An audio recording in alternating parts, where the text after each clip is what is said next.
the Backyard Professor 4th of July Chess Tactical Fireworks Celebration, where I'm going to show you several chess games that have seriously cool tactical fireworks. This time we're going to see a game by one of the favorites of all time, Mikhail Tal versus Jay Vanderweel. Apparently this guy was a tactical expert also. And so let's see how he manhandles Tal. Whatever. Tal is white, Vanderweel is black. Let's see what Tal does. He opens like an idiot, c4. Nobody in their right mind opens like c4, except Tal. And anybody else who's good with this. Yeah, no, this is a superbo. I say it is a superbo game. You're going to see Tal come uncorked, baby. Yeah, Bubba. Now, e6, of course, thwarts every tactical measurement Tal throws his way until the next move. Now Tal is winning. Woohoo! Go Tal! Ooh, now his opponent is winning. Go opponent! Yeah, baby! Oh, yeah, but watch this superb central move. Okay, it's almost game over right now. And I'm truly not even kidding. Black is just about to whoomp on Tal here. He's going to show him how... Yeah, what? Refute that! Refute that! That is a fianchetto bishop. This bishop goes all the way down and trounces that punk pawn, that lousy horse, that punk pawn that's undetected, and that rook that's truly undefended. Okay, calm down, calm down. Okay, bishop d3. Now, again, the speedy development. Now, one of the things, no joke, that made Tal so fantastic is because he got so much out there so fast. And that means he had so much more to work with. Okay, there's our hint for our games, right? This is, in all seriousness, which I'm not joking, which is horrible, because I love to be non-serious. But with chess, I like to be a little serious. Just a little, just a poquito, just a tiny bit, a poquito, amigo. Yeah, whatever, play the game. So, here's the thing that's interesting to notice. He's already ready to castle. Now, one of the hints, one of the clues, I think Nimzovich talked about this a lot. I know Artur Yusupov makes a huge deal about it. I think any grandmaster will, but before you actually go pick on your opponent, it really does pay. If you are an attacker and you want to attack and you set the position up, you develop the imbalances in order to help you attack, then castle first. And we see this beautiful example of Tal. First tuck the king away and then go after him. That is really sincerely serious.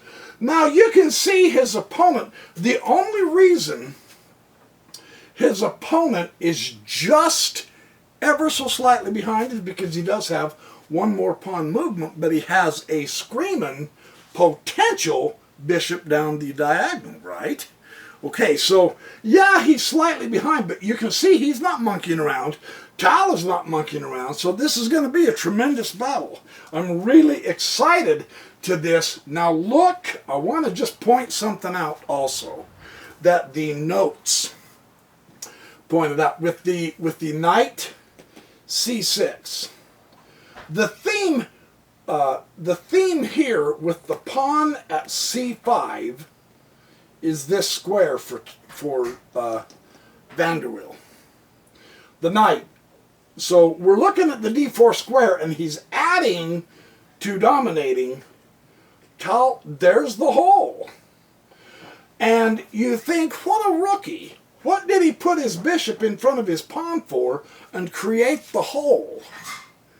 You know, has Tal lost it? Nobody develops their bishop in front of their pawn, their d-pawn, without moving their d-pawn, and therefore you can see his opponent says, aha, Tal has not opened properly. I'm going to get the d4 square because this guy is blocked by this. Have we seen the great Tal make a true error in the opening? Let's keep watching.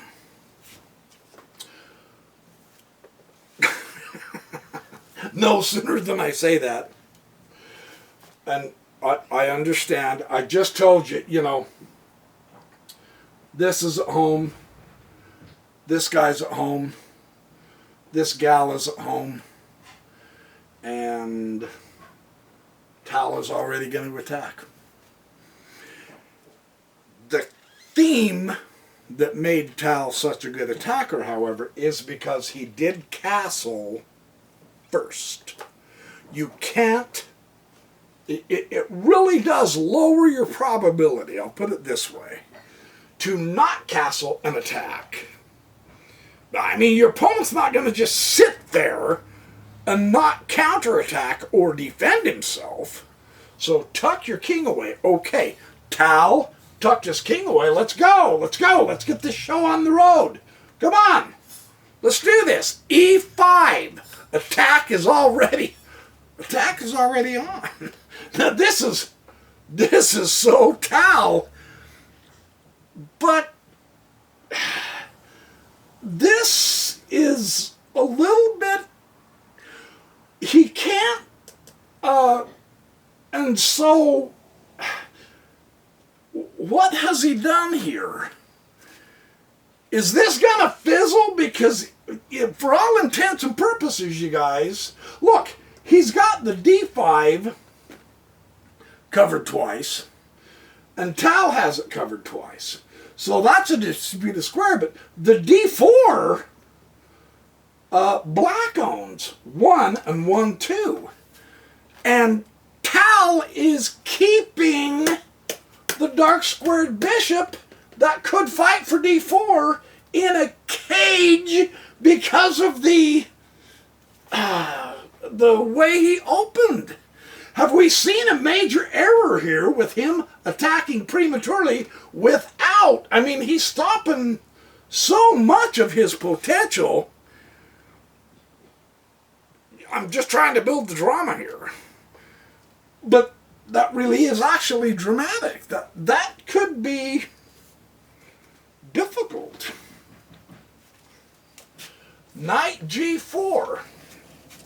I just want to point out the salient characteristic here, just to recognize, again, the single e5 pawn, it's only touched with the knight, but it is attacked twice. It is on d5, and this guy, this bishop, had he not opened up this way and retained this pawn, he's caged his own bishop in. His bishop could be up here helping. And this is not just any pawn. This is the e-pawn, you guys. I'm trying to build the drama because this doesn't look good. Seriously. Now, we're talking the world champion Mikhail Tal opening this way. What was he thinking? Was he not feeling up? We know he had health problems. Was he just not feeling good in this game? Is his opponent, who apparently is covering things more completely, is this one of the games where his opponent turns the tables? I told you we were going to have fireworks. Okay. I'm just saying, let's keep watching.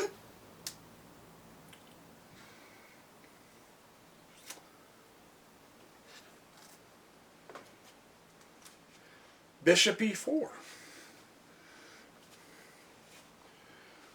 So he does not leave it here to keep this guy and this gal in, or this pawn, and he is on a very interesting square here in an unusual opening. Very interesting. Queen c8, again developing. Just giving the knight extra support because Tal all of a sudden hit it. Okay?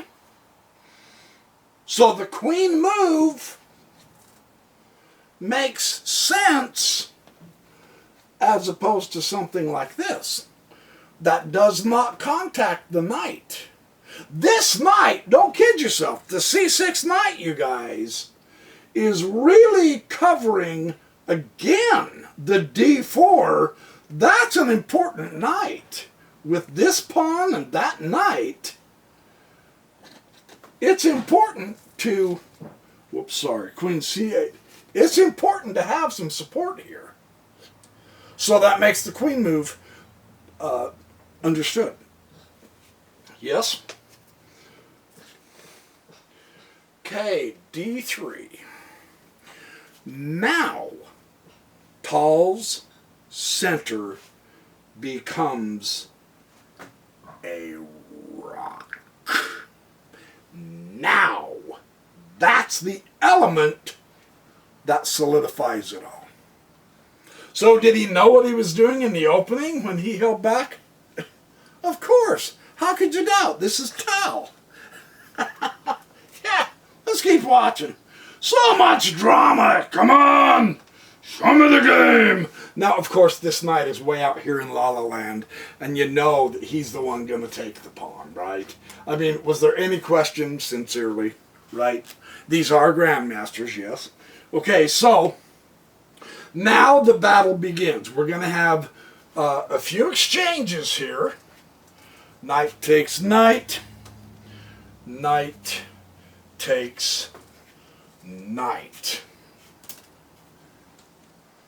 Again, had Tal not opened the way he did, blocking in his bishop, he could have had extra support here, and he could have really truly kept control of e5 and d4 better.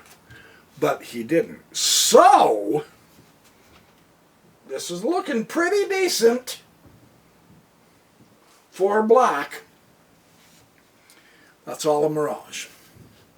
I've been building this up to show you how to read the board to see why that's all a mirage. Because this is something we remember when, oh, it kind of jolts you. Really? It's all a mirage? Yeah, it really is. Here's why. His development. Granted, that's a spectacular bishop, but his development is behind Tal has castled. His opponent has not. Tal's pawn solidifies his center. His opponent is less developed. Does that make a difference? That really was a stupid question. Jeremy Silman has screamed his head off for 60 years. That development makes all the difference. All of it. Artur Yusupov has been saying it. Aaron Nimzovich said it. Alexander Alekhine said it. Bobby Fischer said it. And now the backyard professor says it. Yes, development makes all the difference. Especially if you're going to attack. And welcome to the attacking world of Tal. All right, come here. Come here. Come here. Follow me. Follow me here. Now it gets real. Now it gets real because with the further development, with Tal being castled and his opponent not. Now recognize he's not going to be able to castle for 2 more moves. Tal knows this. 2 moves. He still has to get his bishop out. Now, if he wants to castle queenside, he's got to get his queen out. So 2 either way. But what happens if you do this? What have you got? You've got a nightmare on your hands. You're playing Mikhail Tal. So the queenside really does not look comfortable to prepare the castle. Yeah? And what have you got on the king side? A bishop's in your way. Because of that factor of 2 more, we're on move 11. You still have 2 more moves against Tal the attacker, who castled moves and moves ago. Watch out, here it comes. Full-blooded attack. The further development, and you say it's a pawn move. Yes, the further development hits a target and activates another piece in the fight. So, 1, 2, 3 pieces fighting, 1, 2 defending. And still 2 steps left. The king is in the center. Tal is putting the pedal to the metal. And from here out, baby, the rockets are up in the air. And we are about to see their red glare. Come on, that was good. Come on, work with me on it. That was good. Come on, give me a point. Give me a point. Okay, F4. Exquisite. So, notice how many times that his opponent has to resituate himself so that he still can't prepare to castle. Just an observation. When you are ahead in development, Jeremy Silman, my man, Jeremy Silman right there. Reassess your chess 4th edition, man. Reassess your chess 3rd edition, the amateur's mind, the complete endgame course, the reassess your chess workbook. Jeremy Silman says the lead in development is a temporary imbalance. When the king is in the center, you want to blow it open so that your opponent does not have time to castle. We are seeing fabulous evidence of this. He's still 2 moves away from castling. In the meantime, here comes Tal. Hot Rod Tal. You think I'm kidding? F5. Here we go. Now something very interesting occurs to his opponent. Number 1, his bishop has complete access to him. His bishop now with the pawn, he's going to open up the king, and his other bishop that was here blocking his bishop in now is here, and it's opening up. His other bishop has access. His bishop has access. Watch. His queen has access. Watch. His rook has access. And his knight has simple access. 2 steps, and he's attacking. It's going to take his opponent 2 steps to get castled, and by that time, the horse is at the door. It's only going to take 2 steps for the bishops to get in, 1 step for this guy, 1 step for the queen, 1 step for the rook. Are you getting the picture here? This is really, really cool to see. Tal opened with the Jeremy Silman theme of creating an imbalance. What was his imbalance? The space. He marched with his e-pawn all the way in before it got taken. Extra space. What's he doing with the f-pawn? He is marching the f-pawn in. Who has more space on the king side, and where are things pointing to the king side? Where is Tal going? To the king side. So the imbalance says, you're welcome to go get the king who has not castled. It's time to go get the king. This is an attack game. Fun stuff. I need to point all this preliminary stuff out to you. In your mind, when we're playing our games, this comes just basically instantly. You know, I'm elaborating on it so that you can get used to reading the board. But this is absolutely a kingside attack game. One of the funnest kind to watch. Watch how his opponent, though, defends. Now, this is really interesting. Instead of taking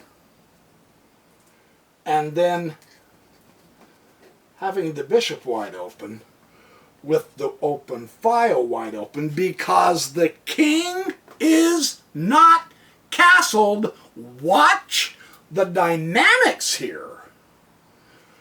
That's why he did not and he cannot exchange that pawn. He is in pure uh-oh mode. He is purely in defense. This would be a holy terror. You think I'm kidding? In 2 more moves, you're looking at that. So he knows he is definitely not doing very well. How else can he defend when he still has 2 more moves to castle the only thing that he's got? This bishop and this knight is literally corralling that entire end, aren't they? Just look at that. They have this all covered. How else are you going to not open yourself? All you have is a pawn. So,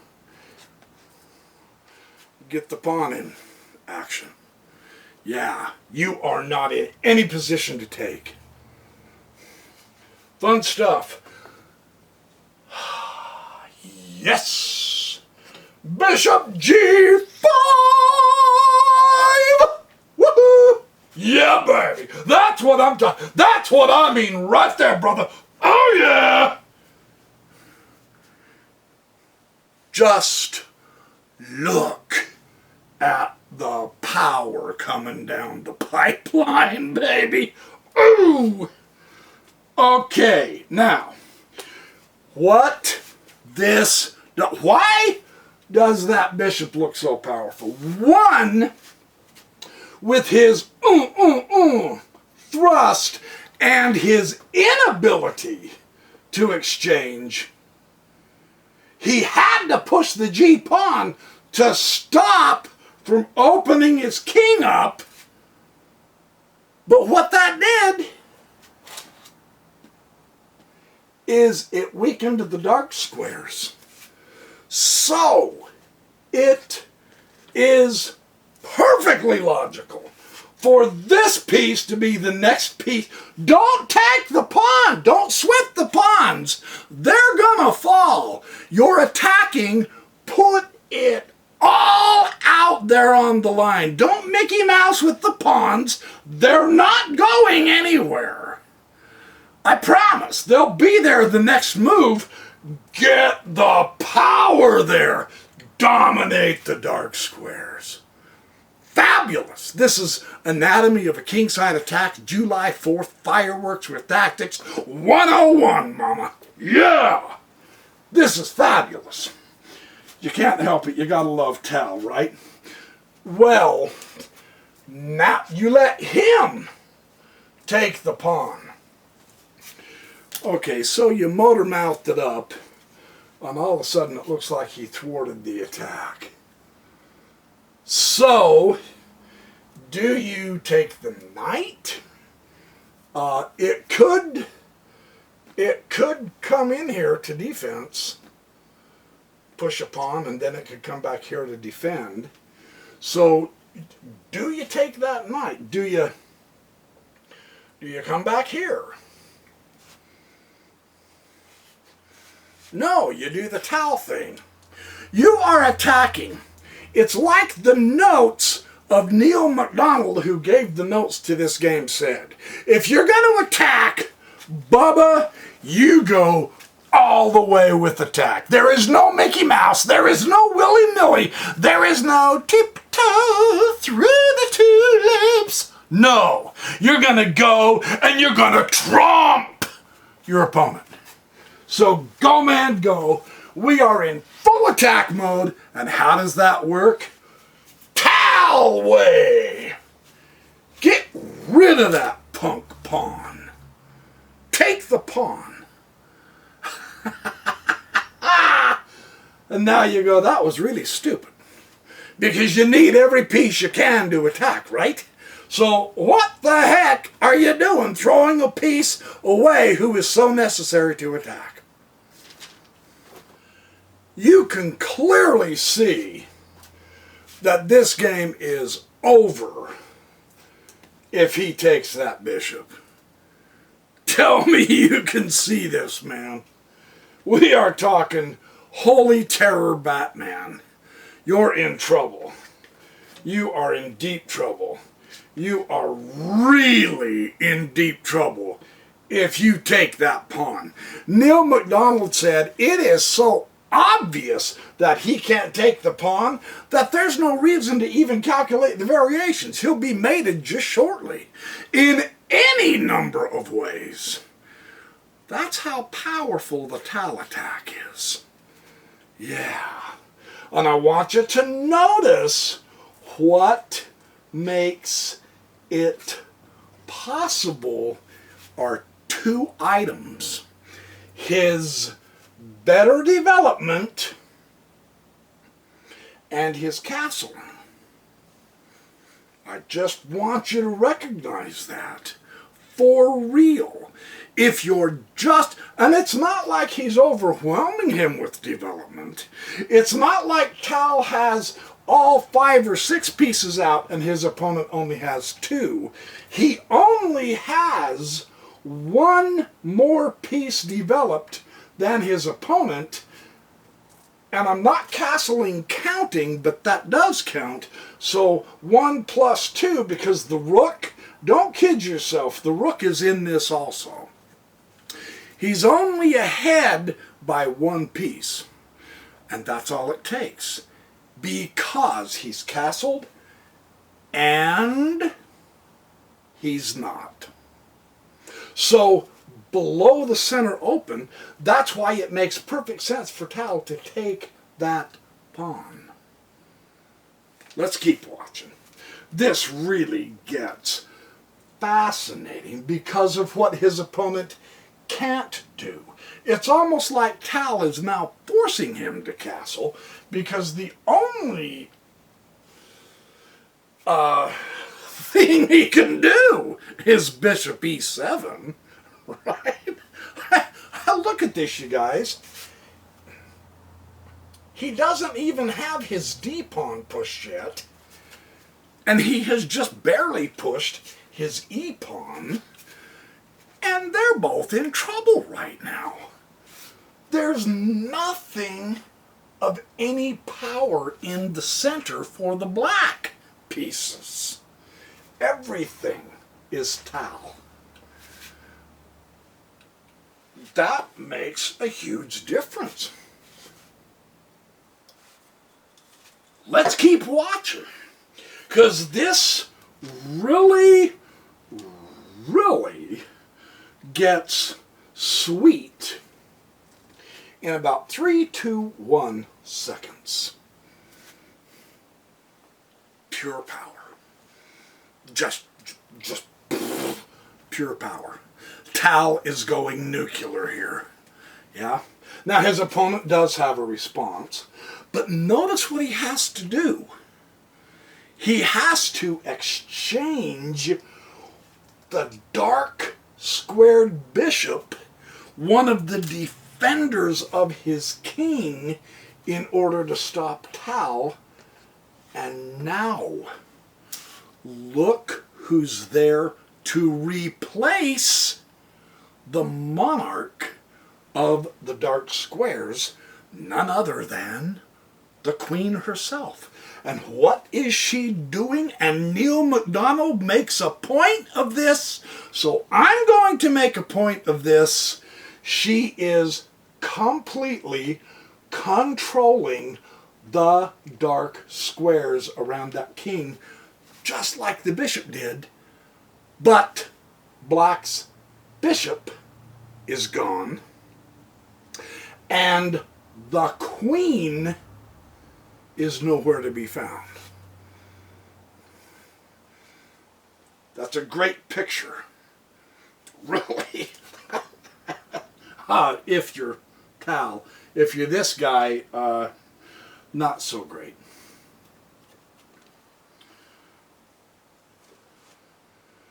So now, observe something, you guys. First, we got the bishop to e7. Now, we have the knight to e7. And Tal is just leaving this bishop in pre. He refuses to take the bishop, which is amazing. He can't. That is incredible. Finally, when the knight moves, now the bishop will come back. Yeah, that makes sense. And the bishop will exchange, and you go, well, in a way, I mean, you got rid of one of the best attackers. Recognize that the dark squares are completely under control, and watch what piece takes over from the bishop, the even stronger knight. And I'll show you why that's the case just shortly, or rather Tal will. This is even a better piece to have united with the queen, because the queen and the knight make the best dynamic duo with the power of the rook and the power of the other rook. I mean, isn't it a foregone conclusion that black's going to win? Tal's going to make a blunder here. He's going to get distracted and move his h2 pawn. Let's watch. This is incredible. What he is threatening is, if you didn't know, that's what makes the knight stronger. Because you couldn't do that with the bishop. But you can the knight. So what does this do for the defense? Yeah? It forces the queen to move.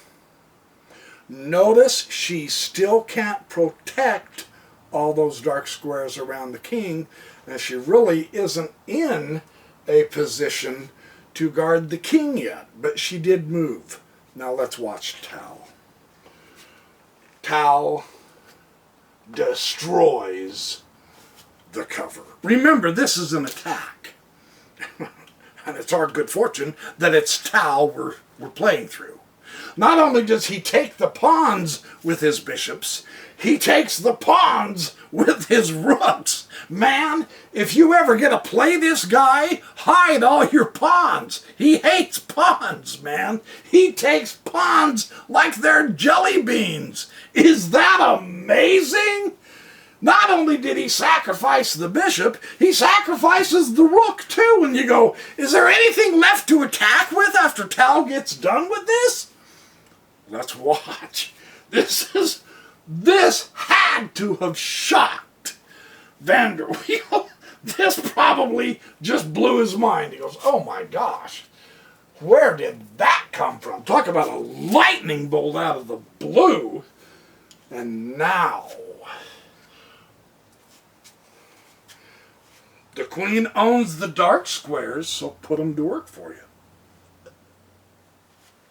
I'll drink to that. To that. Relax, it's just water. Look at the fork. Black has a decision to make. Does he lose one of his rooks, or does he lose the knight? He never got castled. You must observe that. Really. That's serious. He never got castled. So, he goes to g8.